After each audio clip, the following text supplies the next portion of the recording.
PSC പരീക്ഷയ്ക്ക് ചോദിച്ച ഒരു ക്വസ്റ്റ്യൻ ആണ്. A row of girls, A is 11th from one end and 7th from the other end. How many girls are there in the row? ക്വസ്റ്റ്യൻ്റെ അർത്ഥം ഇതാണ്: ഒരു വരിയിൽ കുറച്ച് പെൺകുട്ടികൾ നിൽക്കുന്നുണ്ട്.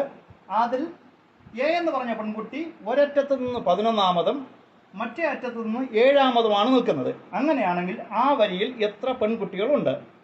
ഇതിൻ്റെ ഉത്തരം വളരെ എളുപ്പത്തിൽ നമുക്ക് കണ്ടുപിടിക്കാം. 11th 7th, ഒരറ്റത്ത് നിന്ന് 11ാമത്, മറ്റേ അറ്റത്ത് നിന്ന് 7ാമത്. Number of girls in the row equals 11 plus 7 minus 1.